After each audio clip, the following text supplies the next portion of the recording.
Hello aspirants, I welcome you all at पर्सम classes. देखो, बहुत सारे मैसेजेस मुझे मिले और प्रेसिडेंट के बाद ये स्किप हो गया था वीटो पावर करना। मैंने एकदम से प्राइम मिनिस्टर करवा दिया। मुझे पहले वीटो पावर करवाना था, देन प्राइम मिनिस्टर करवाना था। तो कोई बात नहीं, हम अब वीटो पावर कर लेते हैं प्रेसिडेंट की। बहुत सारे स्टूडेंट्स को डाउट है इसके अंदर वीटो पावर क्या होता है, कौन कौन सी वीटो पावर होती है और वीटो का मतलब क्या होता है, प्रेसिडेंट क्या कर सकते हैं क्या नहीं, उन सबको हम डिस्कस करते हैं। पर आगे बढ़ने से पहले हमारी ऐप आप लोगों की कुछ मदद कर रही है। एसएससी जनरल अवेयरनेस का एक कोर्स आप लोगों के लिए आया है, जिसके अंदर हिस्ट्री, ज्योग्राफी, पॉलिटी सब कुछ कवर करवाया जा रहा है। सारा बैच बिल्कुल रिकॉर्डेड मैनर में आपको मिलेगा, यानी डे 1 पे ही सिलेबस आपके हाथ में होगा। आपको कोई डाउट आते हैं तो आप हमारी टीम से इंटरेक्ट कर सकते हो। वो फैकल्टी को बताते हैं, फैकल्टी उस डाउट को रिजॉल्व करती है उसी वक्त। ठीक है। अगर आप इकोनॉमिक्स करना चाहते हो तो एसएससी इकोनॉमिक्स का एक कोर्स चल रहा है जिसको मैंने करवाया है, बिल्कुल जीरो से हाई लेवल तक का। एक पॉलिटी का कोर्स चल रहा है एसएससी में, जो बिल्कुल जीरो से मैंने पॉलिटी को स्टार्ट करके एंड तक लेके गई। तीनों ही कोर्सेज पे अगर आपको कुछ डिस्काउंट चाहिए तो मैं पहले बताती थी कि पायल 10 कोड यूज करो। अब कोई जरूरत नहीं है आपको कोई कोड लगाने की। बहुत सारे स्टूडेंट्स भूल जाते हैं कोड लगाना। तो हम लोगों ने क्या किया, हमारी टीम ने क्या किया, ऑटोमेटिक ही इसके अंदर 10% का डिस्काउंट जो है वो दे दिया है। आप कोई कोड लगाएंगे या नहीं लगाएंगे, जो प्राइसेस है वो अपने आप ही रिड्यूस कर दिए गए हैं। ठीक है, तो सबको ये ऑफ होने के बाद ही मिल रहे हैं। तो जो भी स्टूडेंट एनरोल करना चाहते हैं, बिना किसी देरी के इन कोर्सेज के अंदर आप लोग एनरोल कर सकते हैं। तो अपने यूट्यूबर दोस्तों के लिए टॉपिक को स्टार्ट करते हैं, वो है veto power of president.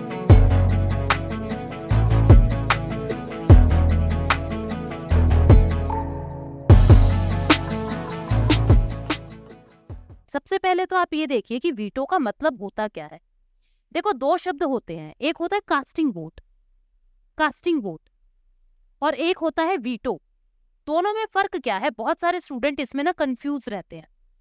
Casting vote क्या होता है, ये टाई ब्रेकर वोट होता है। टाई ब्रेकर वोट होता है क्या मतलब, मान लीजिए किसी चीज पे 50 लोग कुछ कह रहे हैं और 50 लोग कुछ कह रहे हैं। ये 50 लोग यस कह रहे हैं किसी बात के लिए, ये 50 लोग नो कह रहे हैं। दोनों इक्वल आ गया। अब जीत कहाँ है नहीं पता। ऐसे में जो इंसान वोट देता है उसको कहते हैं कास्टिंग वोट है। जैसे लोकसभा में कभी टाई हो जाए किसी बात को लेके, कभी टाई हो जाए, भाई 100 लोग ये बात बोल रहे हैं, 100 लोग ये बात बोल रहे हैं, तो जो स्पीकर होंगे वो क्या करेंगे, टाई ब्रेक करेंगे। यानी कि वो जिस भी पक्ष में अपना वोट दे देंगे, उनको हम कहते हैं कि स्पीकर के पास कास्टिंग वोट की पावर है। मतलब वो टाई को ब्रेक कर सकते हैं। कास्टिंग वोट का मतलब होता है टाई ब्रेकर वोट। और वीटो का मतलब क्या होता है, मान लीजिए 100 के 100 लोग कुछ कह रहे हैं, 100 के 100 लोग ये कह रहे हैं कि फिलिप्स का फैन ही लगेगा, फिलिप्स का फैन ही लगेगा। लेकिन एक व्यक्ति जिसके पास वीटो पावर है, वो क्या करेगा, इन 100 के 100 लोगों को ना कर देगा और कहेगा नहीं, जो फैन लगेगा वो तो सिम्फनी का लगेगा या सूर्या का ही लगेगा। यानी क्या हुआ, इसने इन सब लोगों की मेजॉरिटी, चाहे कितने भी मेजॉरिटी हो, 100 के 100% कुछ कह रहे हैं, वीटो पावर जिसके पास होगी वो पूरी भीड़ की बात को नकार सकता है। तो casting vote tie breaker vote होता है। वीटो क्या होता है, मेजॉरिटी को भी निग्लेक्ट कर देना, वो वीटो पावर होती है। तो भारत के राष्ट्रपति के पास कौन कौन सी वीटो पावर है और पूरी दुनिया में कौन कौन सी वीटो पावर है उसको देखते हैं। टोटल 4 तरीके की वीटो होती है। टोटल 4 तरीके की वीटो होती है। पहला होता है सस्पेंसिव वीटो। क्या होता है, सस्पेंसिव वीटो, जिसको कहते हैं हम निलंबनकारी वीटो। हिंदी में बोलते हैं इसको निलंबनकारी वीटो या सस्पेंसिव वीटो। दूसरे तरीके का वीटो होता है एब्सोल्यूट वीटो। एब्सोल्यूट वीटो, जिसको हम कहते हैं हिंदी में आत्यांतिक वीटो। आत्यांतिक वीटो। तीसरे तरीके का वीटो होता है जिसको हम कहते हैं क्वालिफाइड वीटो। क्वालिफाइड वीटो यानी कि विशिष्ट वीटो। विशिष्ट वीटो। फोर्थ तरीके का होता है पॉकेट वीटो। पॉकेट वीटो, ठीक है, इसको कहते हैं जेबी अधिकार या जेबी वीटो। तो 4 तरीके की वीटो पावर होती है, suspensive veto, absolute veto, qualified veto and pocket veto. Bharat के प्रेसिडेंट के पास कौन कौन सी वीटो है। इंडियन प्रेसिडेंट के पास क्वालिफाइड वीटो नहीं है। इंडियन प्रेसिडेंट के पास क्वालिफाइड वीटो नहीं है, बाकी तीनों वीटो है। यानी ये वीटो जो है वो अमेरिकन प्रेसिडेंट के पास है। ये वीटो अमेरिकन प्रेसिडेंट के पास तो है, लेकिन इंडियन प्रेसिडेंट के पास नहीं है। इंडियन प्रेसिडेंट के पास नहीं है। और जो पॉकेट वीटो है वो ओनली इंडियन प्रेसिडेंट के पास है। वो अमेरिकन प्रेसिडेंट, यूएस प्रेसिडेंट जो सबसे पावरफुल माने जाते हैं, उनके पास भी नहीं है। ठीक है, तो इंडिया की अगर हम बात करें तो हमारे पास 3 तरीके की वीटो पावर है, suspensive veto, absolute veto and pocket veto. Veto क्या होता है वो हमने समझा। अब हम ये देखेंगे कि इन तीनों तरीके की वीटो में क्या डिफरेंस है। ठीक है, सबसे पहले देखते हैं सस्पेंसिव वीटो क्या होता है। सस्पेंसिव, निलंबनकारी। देखो इसमें क्या होता है, मान लीजिए कोई बिल लोकसभा और राज्यसभा से पास हुआ, ये बिल पास हो गया, पास होने के बाद ये प्रेसिडेंट के पास जाएगा। अब सस्पेंसिव वीटो में क्या होगा, प्रेसिडेंट इसको एक बार रिकंसिडरेशन के लिए भेज सकते हैं। फॉर वन टाइम इसको पुनर्विचार के लिए एक बार रिकंसिडरेशन के लिए भेज सकते हैं कि भाई मुझे कुछ ठीक नहीं लग रहा, तो तुम एक बार इसको फिर से देख लो। अब अगर ये लोकसभा और राज्यसभा विद और विदाउट अमेंडमेंट सिंपल मेजॉरिटी से, मेरी बात ध्यान से समझना, विद और विदाउट अमेंडमेंट सिंपल मेजॉरिटी से उस बिल को फिर से पास करके प्रेसिडेंट के पास भेज दे। मैं फिर दोहरा रही हूं, प्रेसिडेंट के पास बिल गया, उसने एक बार रिकंसिडरेशन के लिए फिर से ये बिल वापस संसद में भेज दिया। अगर लोकसभा और राज्यसभा के लोग विद और विदाउट अमेंडमेंट, मतलब राष्ट्रपति के कहने के बाद उस बिल में बदलाव किया है या नहीं भी किया, अगर सिंपल मेजॉरिटी से फिर से उसे पास करके राष्ट्रपति के पास भेज दे, तो राष्ट्रपति को अपने साइन करने पड़ेंगे, वो मना नहीं कर सकते। जो ये एक बार वापस भेजने की ताकत है, इसको ही सस्पेंसिव वीटो कहते हैं। ये वीटो कहाँ यूज नहीं होगी, नॉट यूज्ड। कहाँ यूज नहीं होगी, अगर मनी बिल का केस है। मनी बिल के केस में मैंने आपको टाइप्स ऑफ बिल में भी बताया था कि या तो एक्सेप्ट करेंगे या रिजेक्ट करेंगे, दोबारा से प्रेसिडेंट उसको वापस नहीं भेज सकते। या फिर कोई कॉन्स्टिट्यूशनल अमेंडमेंट बिल है, संविधान को बदलने का बिल है, संवैधानिक संशोधन बिल है, कॉन्स्टिट्यूशनल अमेंडमेंट बिल है। इन 2 तरीके के बिल्स के अंदर सस्पेंसिव वीटो यूज नहीं हो सकता, सस्पेंसिव वीटो यूज नहीं होगा। बाकी हर तरीके के बिल में सस्पेंसिव वीटो यूज हो सकता है। So this is suspensive veto. Now let us move to what is absolute veto. What is absolute veto? Absolute veto में क्या होगा, यहाँ पे क्या होता है, लोकसभा और राज्यसभा है, इन्होंने बिल पास किया और प्रेसिडेंट के पास भेज दिया। प्रेसिडेंट ने उसको विदहोल्ड कर लिया, अपने पास रख लिया, लेकिन बोल रहा है कि मैं इसको साइन नहीं करूंगा। यहां प्रेसिडेंट ने बताया है that I will not sign. वो बता के बोल रहे हैं, प्रेसिडेंट विद होल्ड कर रहे हैं इसको अपने पास। ये कौन सा बिल है? ये एब्सोल्यूट पावर है प्रेसिडेंट। ये कौन सी पावर है? ये एब्सोल्यूट वीटो की ताकत है। ठीक है, कहाँ किसने यूज किया है अभी उसको समझेंगे, पहले आप इनके मतलब समझ लीजिए। ये एब्सोल्यूट पावर। उसके बाद नेक्स्ट क्या है? क्वालिफाइड वीटो, जो भारत के राष्ट्रपति के पास नहीं है, पर हम फिर भी समझ लेते हैं। लोकसभा और राज्यसभा, यहां से ये बिल पास हुआ, पास होने के बाद राष्ट्रपति के पास गया, प्रेसिडेंट ने इसको एक बार रिकंसिडरेशन के लिए भेज दिया। ठीक है भाई, मुझे ये अच्छा नहीं लग रहा, इसको फिर से सोचो। अगर इन्होंने हायर मेजॉरिटी से उस बिल को फिर से राष्ट्रपति के पास भेज दिया और प्रेसिडेंट उस पे साइन करने पड़ेंगे, तो जो ये पावर थी, जो जहां पे हायर मेजॉरिटी यूज हो रही है, उसको हम क्वालिफाइड वीटो कहते हैं। जहां पे हायर मेजॉरिटी का यूज करना पड़ा साइन करवाने के लिए, उसको हम क्वालिफाइड वीटो कहते हैं, जो भारत के राष्ट्रपति के पास नहीं है। अपने यहाँ सिंपल मेजॉरिटी से जाता है तो भी साइन कर देते हैं, तो हायर मेजॉरिटी की जरूरत क्या है? ठीक है। चौथे तरीके का वीटो है pocket veto. Pocket veto use भी हो चुका है भारत के अंदर। What is pocket veto? Lok Sabha और राज्यसभा दोनों ने जो बिल है वो पास किया और वो राष्ट्रपति के पास भेज दिया। राष्ट्रपति ने ना तो हाँ कहा, ना ही ना कहा, ना तो उसको हाँ कह रहे, ना उसको रिजेक्ट कह रहे, चुप है, बिल्कुल साइलेंट है। और उसको इनडेफिनिट टाइम पीरियड तक अपने पास रख लिया, इनडेफिनिट टाइम पीरियड तक अपने पास रख लिया। इसको कहते हैं पॉकेट वीटो का यूज करना, ठीक है, इसको कहते हैं हम पॉकेट वीटो का यूज करना। एब्सोल्यूट वीटो में क्या था, राष्ट्रपति ने बताया था that I am withholding this bill, I will not sign, मैं साइन नहीं करूंगा, मैं इस बिल को विद होल्ड कर रहा हूं। यहाँ पे वो कुछ नहीं कहते, हाँ कहते ना कहते, बिल्कुल साइलेंट है, ठीक है। इनडेफिनिट टाइम पीरियड तक अपने पास, अपनी पॉकेट में रख लिया, अपनी जेब में रख लिया, बस उस बिल को फोल्ड किया और अपनी जेब में रख लिया। दिस इज पॉकेट वीटो, जो ओनली इंडियन प्रेसिडेंट के पास।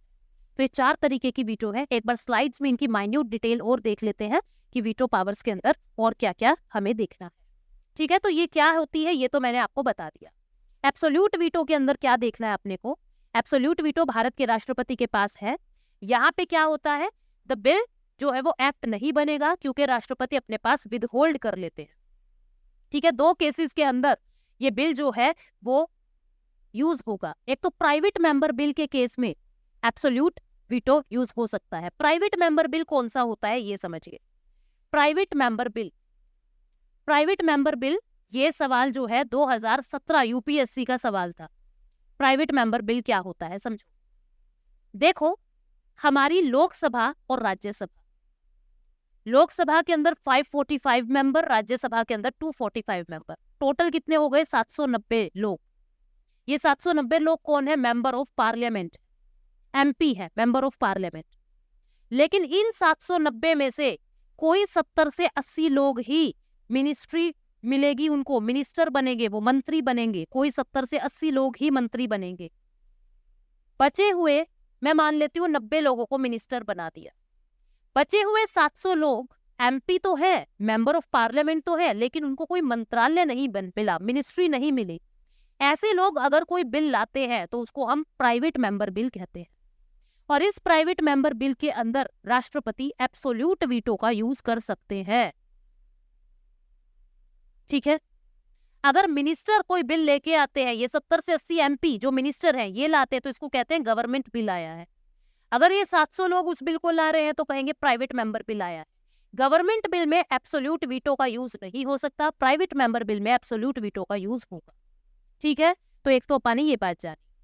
दूसरा जो है गवर्नमेंट बिल, गवर्नमेंट बिल के केस में एक सिचुएशन है, गवर्नमेंट बिल के केस में एक सिचुएशन है जब एब्सोल्यूट वीटो का यूज होगा।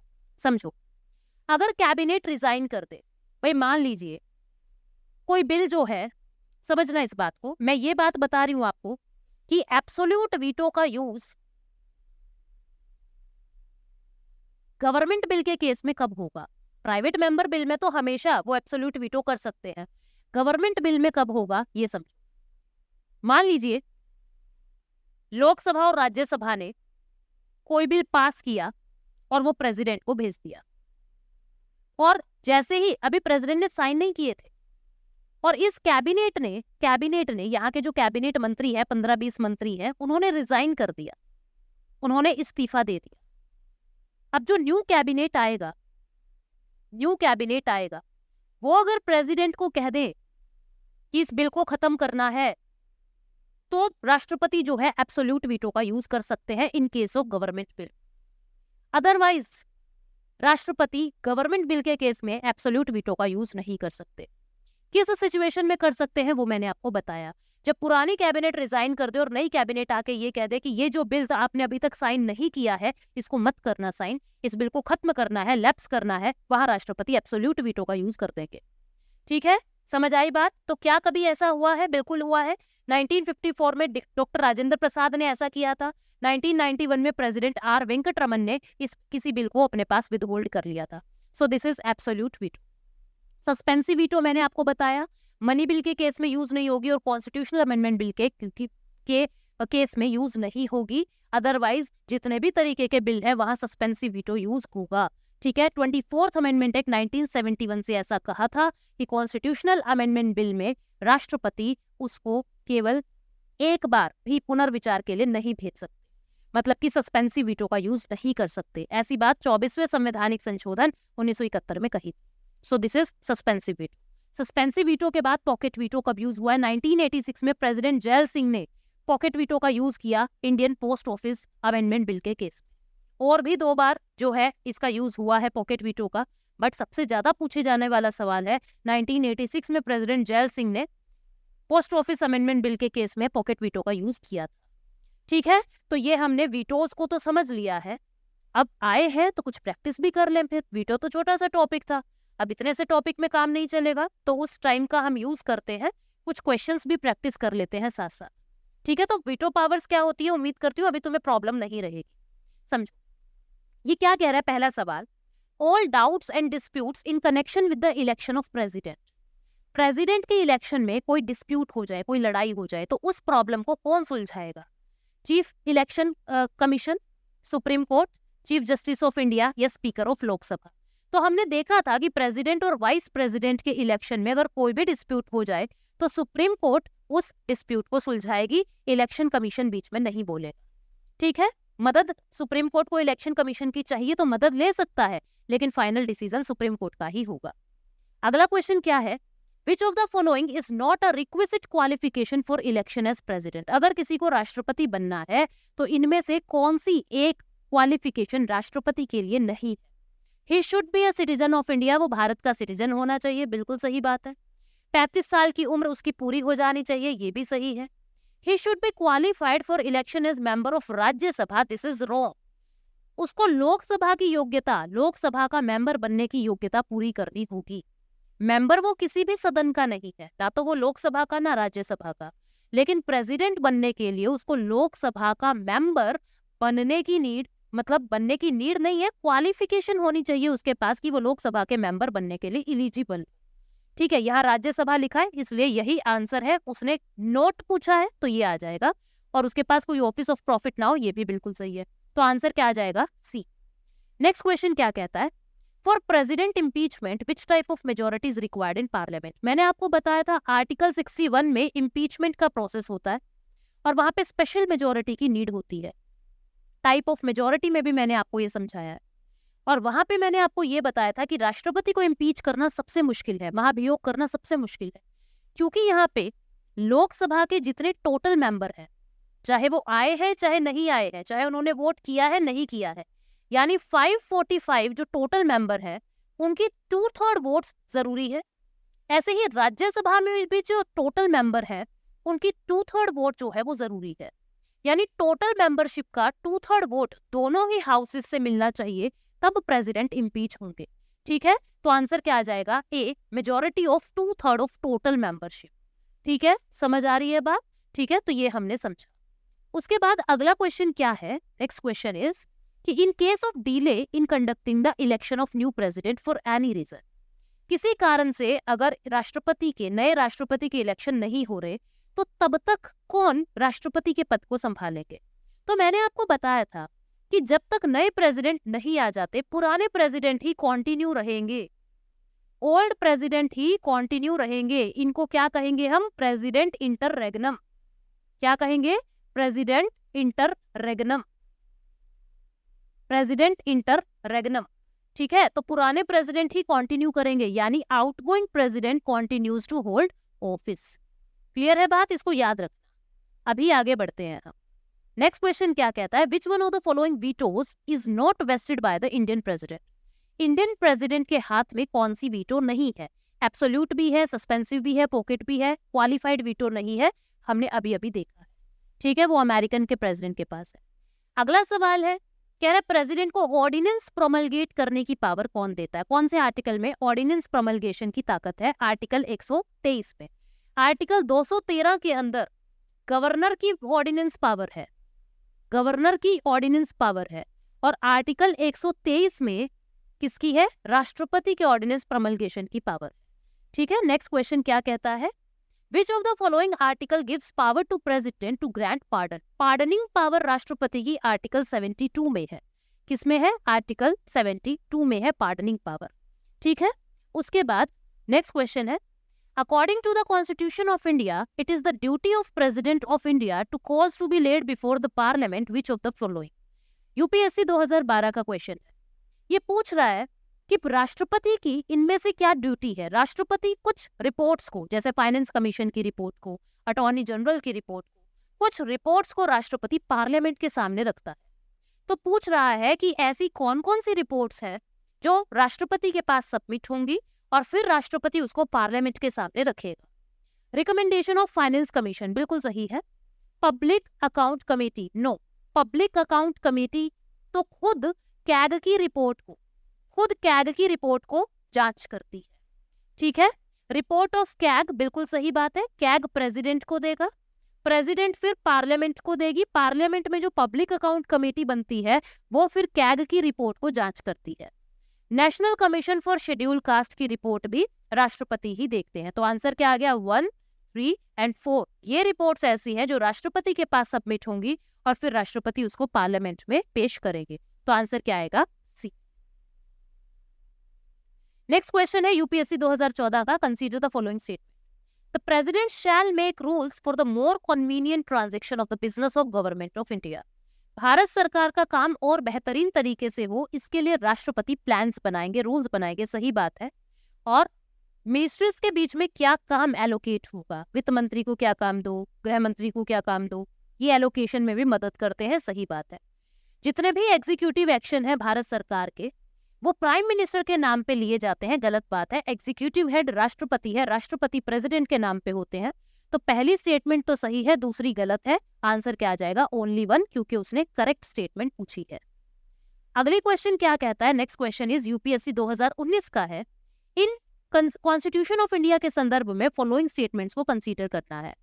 कहता है कि no high court shall have the jurisdiction to declare any central law to be constitutional invalid. ये कह रहा है कि किसी भी हाई कोर्ट के पास ऐसा अधिकार नहीं है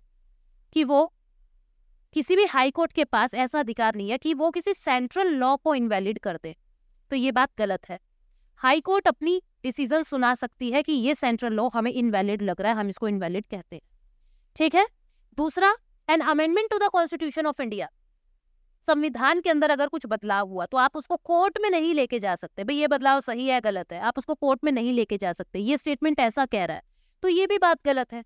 अगर संविधान का कोई बदलाव हुआ तो उसमें जुडिशियल रिव्यू की ताकत है, सुप्रीम कोर्ट उस पर जांच कर सकती है कि भाई ये बदलाव आपने सही नहीं किया। तो दोनों ही स्टेटमेंट बिल्कुल गलत है। आंसर क्या आ जाएगा, डी, नीदर 1 नॉर 2, ठीक है।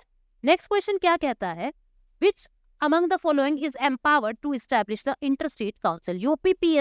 यूपी स्टेट सिविल सर्विसेज का एग्जाम हुआ था 2017 में, वहां पूछा किसके पास ताकत है इंटरस्टेट काउंसिल को बनाने की। तो राष्ट्रपति के पास है। हमने देखा था आर्टिकल 263 के अंदर प्रेसिडेंट के पास ये ताकत है कि वो इंटरस्टेट काउंसिल बना सकते हैं। आंसर क्या आ जाएगा, प्रेसिडेंट, ठीक है। नेक्स्ट क्वेश्चन है यूपीपीएससी 2015 का। Under which one of the following articles the procedure for removal of President of India through the process of impeachment has been laid down। वो सीधी सी बात ये पूछ रहा है कि राष्ट्रपति के इम्पीचमेंट की बात कौन से आर्टिकल में है, 53 में, 61 में, 74 में, 13 में। आपको पता है आर्टिकल 13 जो है फंडामेंटल राइट से बिलोंग करता है, नेगेटिव डेफिनेशन ऑफ लॉ देता है। आर्टिकल 74 ये बताता है कि भारत के अंदर एक काउंसिल ऑफ मिनिस्टर होगी जिसके हेड प्रधानमंत्री होंगे। आर्टिकल 61 हमारा आंसर है क्योंकि इम्पीचमेंट की बात बताता है। आर्टिकल 53 क्या कहता है, भारत के अंदर एग्जीक्यूटिव हेड प्रेसिडेंट होंगे और जितने भी एग्जीक्यूटिव एक्शन होंगे वो प्रेसिडेंट के नाम पे होंगे। तो आंसर क्या आ जाएगा, बी, आर्टिकल 61 इम्पीचमेंट के बारे में बताता है। उसके बाद नेक्स्ट क्वेश्चन है कि अगर इम्पीचमेंट करना है प्रेसिडेंट का तो कितने दिन पहले उनको नोटिस देना पड़ेगा, कितने दिन पहले राष्ट्रपति के पास एडवांस नोटिस भेजना पड़ेगा। 7 दिन पहले, 14 दिन पहले, 21 दिन पहले, 30 दिन पहले। यूपीपीएससी 2014 में पूछा है। तो हमने देखा था 14 डेज पहले उनको हमें बताना पड़ेगा कि आपके खिलाफ कुछ ऐसा आया है। नेक्स्ट क्वेश्चन है यूपीपीएससी 2016 का। The constitutional authority vested with the power of declaring caste and tribe as the schedule caste and schedule tribe. किसके पास ये ताकत होती है, कॉन्स्टिट्यूशन ने किसको ये ताकत दी है कि आप किसी कास्ट को शेड्यूल कास्ट या शेड्यूल ट्राइब कर सकते हो घोषित, या किसी क्षेत्र को शेड्यूल एरिया या ट्राइबल एरिया घोषित कर सकते हो। तो ये सारी ताकत राष्ट्रपति के पास है। किसके पास है, प्रेसिडेंट के पास है। प्रेसिडेंट कमीशन भी बना सकते हैं। आर्टिकल 340 में प्रेसिडेंट के पास ये भी ताकत है कि जब किसी बैकवर्ड क्लास के लिए, शेड्यूल कास्ट के लिए, शेड्यूल ट्राइब की जांच करवाने के लिए अगर कोई कमीशन बनाना है तो ये कमीशन भी बना सकते हैं, ठीक है। और कमीशन बनाने के बाद प्रेसिडेंट किसी कास्ट को SC ST घोषित कर सकते हैं। तो आंसर क्या आ जाएगा, प्रेसिडेंट ऑफ इंडिया। इसके बाद नेक्स्ट क्वेश्चन है, executive power of central government किसके पास है?